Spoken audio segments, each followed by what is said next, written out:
What is the secret to success? Well, first of all, I don't think it's one size fits all. A question and a challenge that I constantly get, especially lately, is the idea that success is luck. And a lot of people have the legitimate question, why is it that some people work hard and they get results? And why is it some people work hard and they don't get results? They don't have consistent results. That is leading people to believe that their life is left up to random chance and good or bad luck. And the fact is that it's not. Bold and controversial claim though it may be, it all comes down to your perspective, your point of view, and your self-awareness. And so the secret to success in life, and we're not talking just about money and making money for the sake of making money or getting rich quick or any of those things. We're talking about having a meaningful and fulfilled life and having the things that you're seeking. And the thing is, the first thing that you should be seeking is self-awareness. And the tool that we're going to use to find self-awareness is a philosophy called Ikigai. It's an Eastern philosophy. It's a Japanese concept that is derived from the word iki, which is life, the word kai, which is effect, result, or worth. And this is about having a reason for being, having a purpose-driven life. Why is it that some people work hard and don't get results and aren't successful? Well, are they working hard at a singular direction in their life and working hard toward a singular purpose in their life?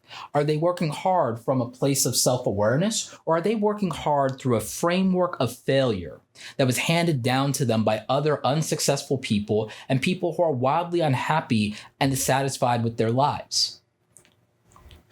Do these other people who might be working hard and not getting results have a philosophy of despair? Or do they have a philosophy that allows them to see and pursue opportunities that would actually serve their mission and purpose in life? Are they actively seeking out things that align with their passions and that also may represent their calling or their vocation in life? These are questions we have to individually answer. We can't look for a blanket statement that we can apply to all people. What we have to do when we want to look at a success and what we want to do when we want to look at our results is we have to consider individuality. And that's where most people have a framework, usually through the traditional system, that makes them frustrated and makes them suffer and makes them fail. Now, in life, you have to really know yourself if you want any hope of living a happy and meaningful and successful life that is in alignment with your personal values. And so you have to actually understand a lot of key elements about yourself, but you also have to understand some things about the world that you're living in and operating in. And so we need to figure out what we love, what we're good at, what people will pay for, and how we can be of service, how we can solve problems and fulfill a need in the world. And we have to do these things in the right combination and the right proportion for us as an individual, which is why there's not a formula for success, but you can build your own framework. But it's going to be very difficult, if not impossible, for you to do if you don't have a tool for self-awareness to build your own framework. You need to build what will work for you to be successful, which is why you're frustrated and you're struggling, or you don't think or believe what other people are telling you in the world of success and entrepreneurship and these quote unquote internet gurus. The reason that a lot of people are frustrated is because it's not that tactics and strategies and systems don't work. It's that they don't necessarily work for everybody. And that's okay, because the thing is, as an individual, there are so many variables that make you up to where, yeah, it's not going to be one size fits all. You're not going to be able to just put on my sneakers, okay? You're not going to be able to just put on my shoes and be comfortable in them. That's not reasonable. And we have a problem in society where people are usually put through this framework that like tries to apply to everybody as if they're the same, instead of helping them determine what is in their best interest based on who they actually are. And they're not even encouraged to pursue who they actually are, okay? And when you talk to people who think that success is down to luck, it's funny. If success were down to luck, then that means we have to divorce ourselves from the idea that actions have consequences. So to believe that success is luck, you'd also simultaneously have to believe that all of your actions and choices in life are meaningless. You'd have to subscribe to the philosophy called nihilism. And so what that would mean is that everything is pointless, because it would mean that no matter what actions you take, the outcomes will be random, will be disproportionate, and will be meaningless.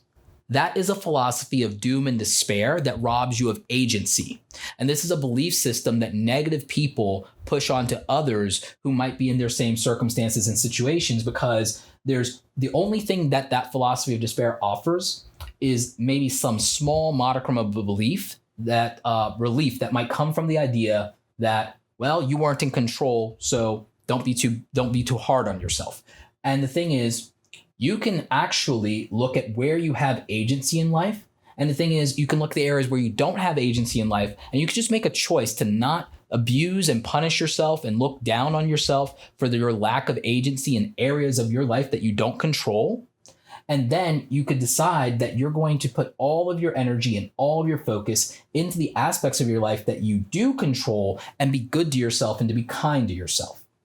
And so I think that one of the tenets for self-awareness is going to be understanding what you love. What you love. And by that, I mean what you love, what brings you joy, what brings you enjoyment, and also what do you love about yourself as a person.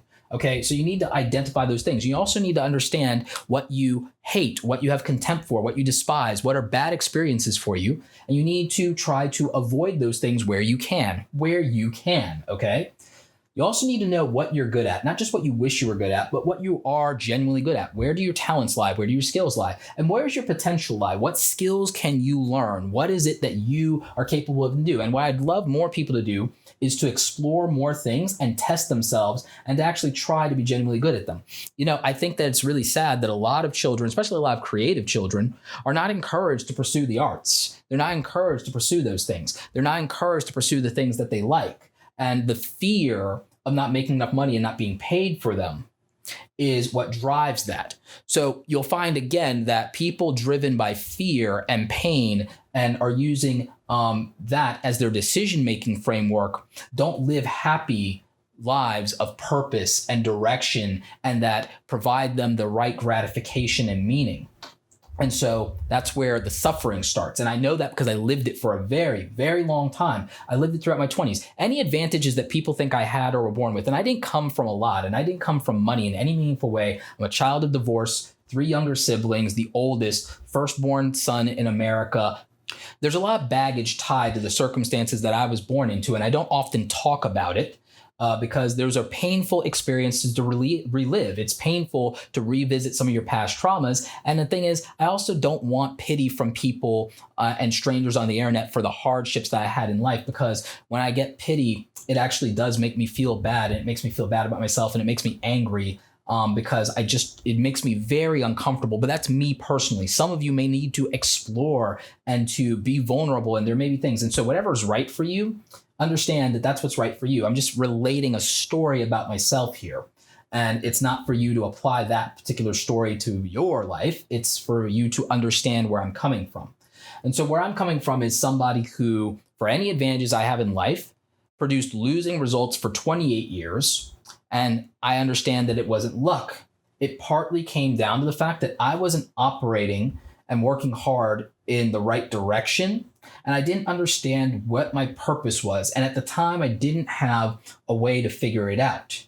But philosophically, Ikigai can be a tool that you can use to start to sort yourself out and start to unravel some of those feelings and inner conflict you might have, and that lack of purpose that's leading to frustration. In the movie Fight Club, which is all about the philosophy of nihilism, Tyler Durden says that our war is a spiritual war. Our Great Depression is our lives. And it's very apt.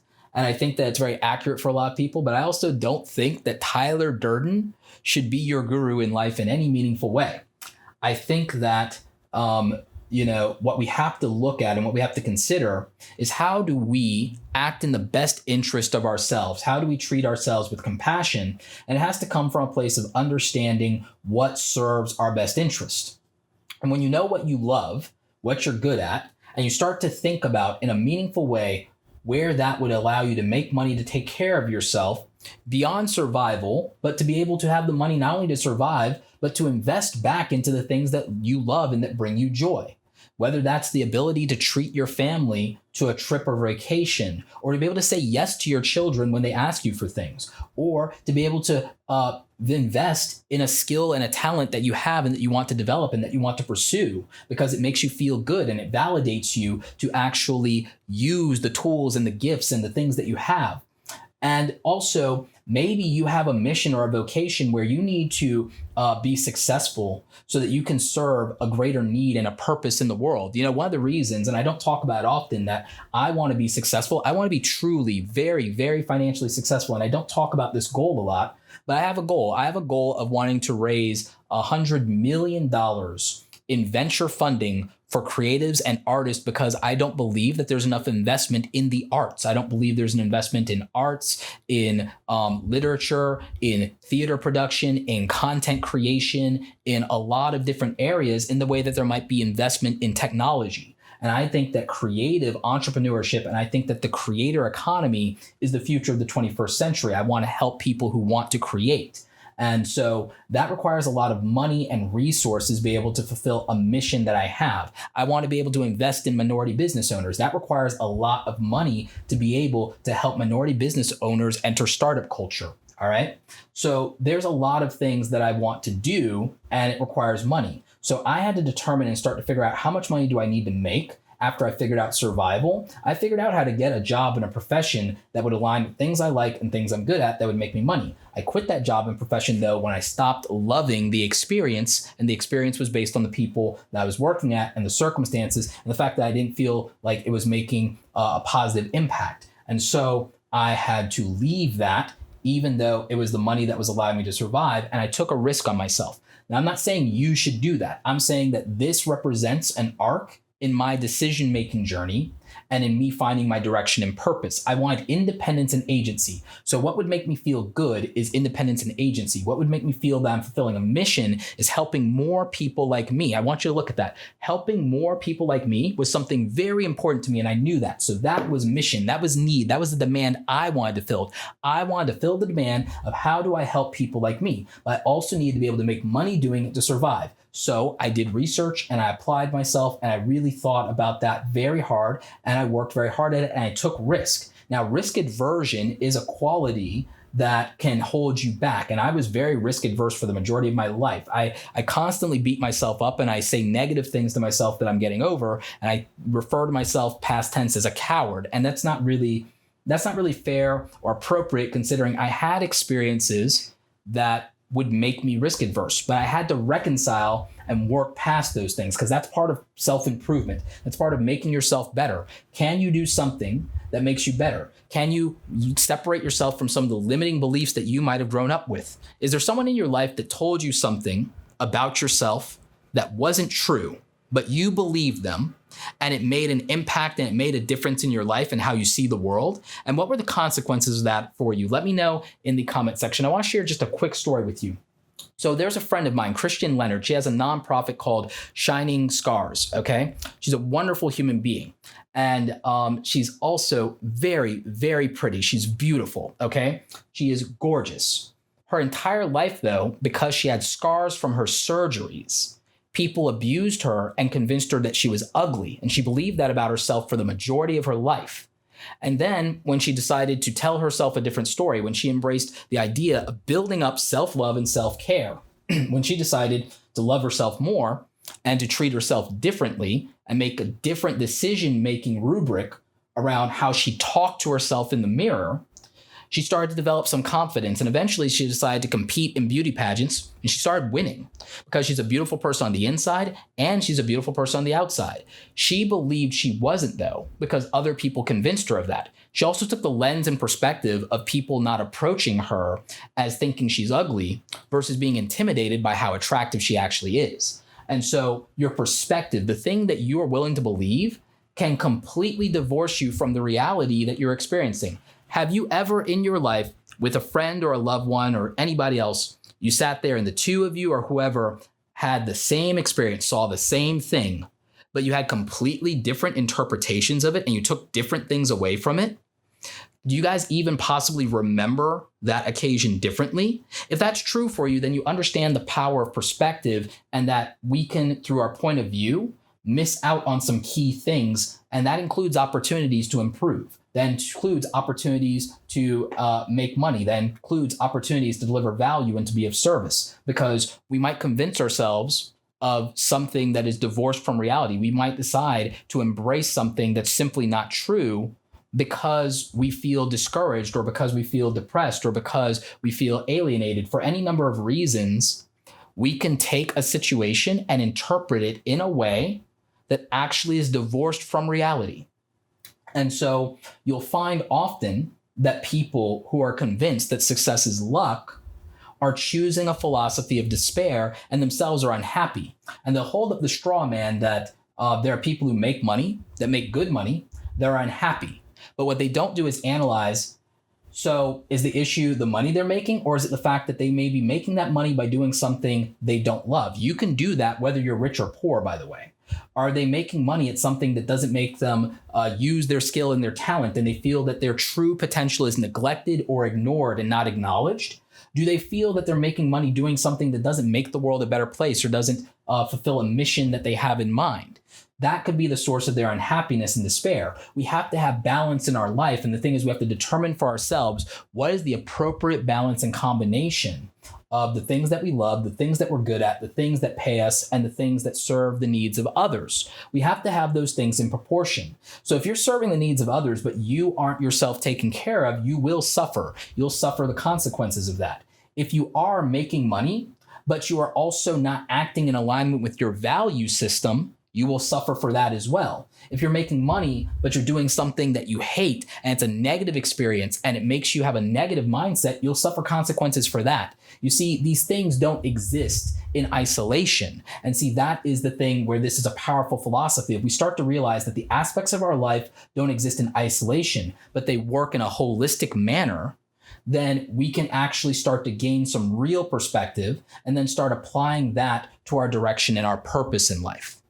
And so I know that a lot of this is very heady for you, and what you're looking for is you're looking for some things that you can do. And I want you to actually consider writing things down that you love, and then think about what you're good at and look for the intersectionality of those things. I want you to then look for whether or not people have ever made good money doing things that you love and are also good at, and how much money is that? And does that money align with the amount of money you need, not only to survive, but to be able to invest in the things that bring you joy and happiness and improve you as a human being, and will also maybe give you the money to pursue your mission, whether that is, or the contributions you want to make to society, whether that's your philanthropy or whether that's directly related to your family, whatever that is. So you need to know that number. You need to know what you actually are really good at and to what extent you're good at it. You need to know what you love and also what you need to avoid, what you dislike. You also need to know what contributions you want to make. What problems do you want to solve? Are they the micro problems of your immediate community, your immediate family, or are they macro, larger problems in the world? And what would put you on a path to that? Can you develop skills that allow you to meet and solve those problems? And you need the ability to invest in that. And what will allow you to do that? You know, you need to be asking yourself much more introspective, thoughtful questions if you want to be happy and successful, and if you want to also have some stability and control and agency in your life. It's going to come from self-awareness and self-love. And the thing is, most of your life, you probably have not been presented with a framework that has you explore these things in detail or execute on them, which means that you might have been working hard on the wrong things. You've been working hard at things you're not good at or not as good at as you could be. You've been working hard at things you don't love. You've been working hard at something that isn't fulfilling and meaningful to you, that doesn't make you sharpen your skills or doesn't make you do it with more fervor. You may have been working really hard at things that don't pay you nearly enough, and there might be skills that you have that are infinitely more value to the market, or skills that you have that are much more in line with your personal values. So you need to understand what those things are in order to have any chance of doing something about it.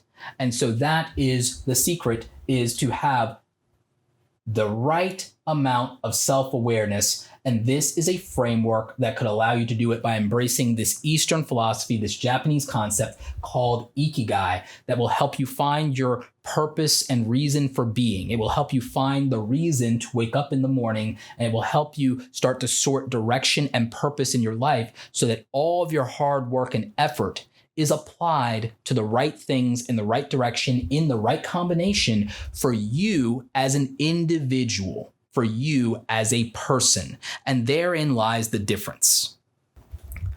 So the big secret here is to not look for a one-size-fits-all version of success, but to start to find tools that can help you explore the right aspects of yourself that lead to a fulfilling and meaningful life for you as an individual, and that acknowledge your situations, your circumstances, your baseline, whatever that might be in life, okay? It's not gonna be one size fits all.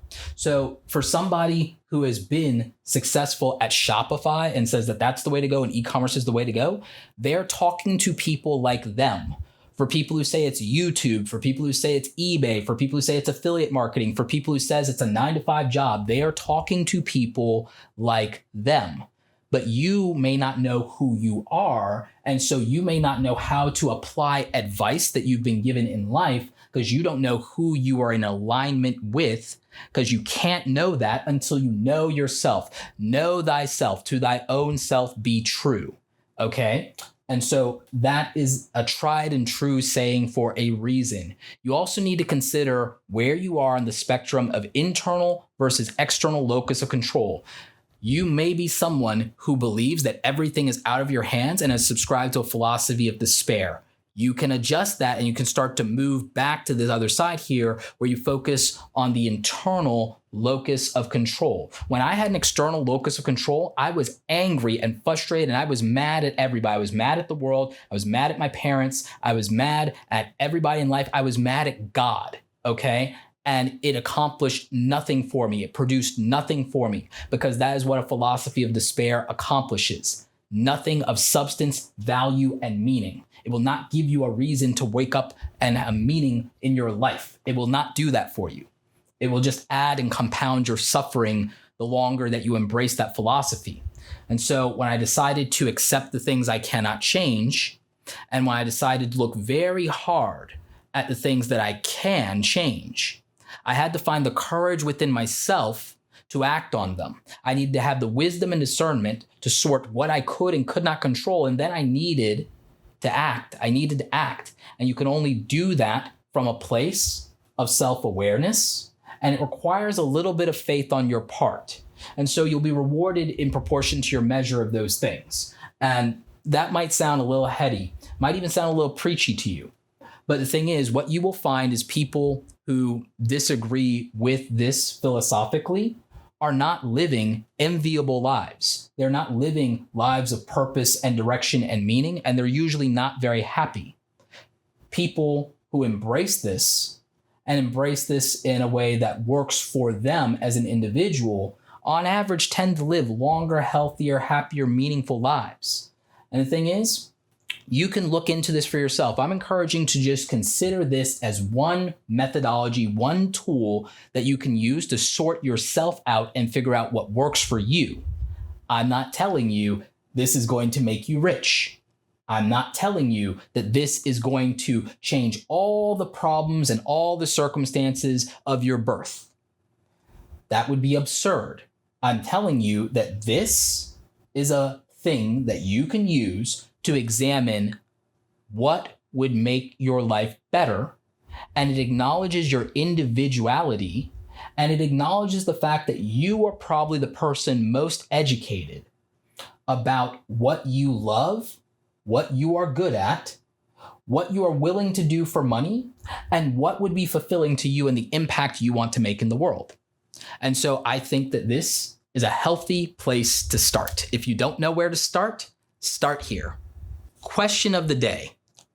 Has this helped you in any way to reconsider the philosophy that you have in life? And has your philosophy in life come from within Or did somebody put something in your head that you consider to be a limiting belief that has impacted you? I'd actually love to know in the comment section, because boy, the stories I could tell about the limiting beliefs that I lived with for so very long. And I might address that in the podcast in season 3. Anyway, like this video if you like it. Don't forget to subscribe. Check out the other awesome content here on the channel. It's here to help you once you sort this out. As always, you guys, thanks so much for watching. And don't forget, go out there and create something awesome today. Take care.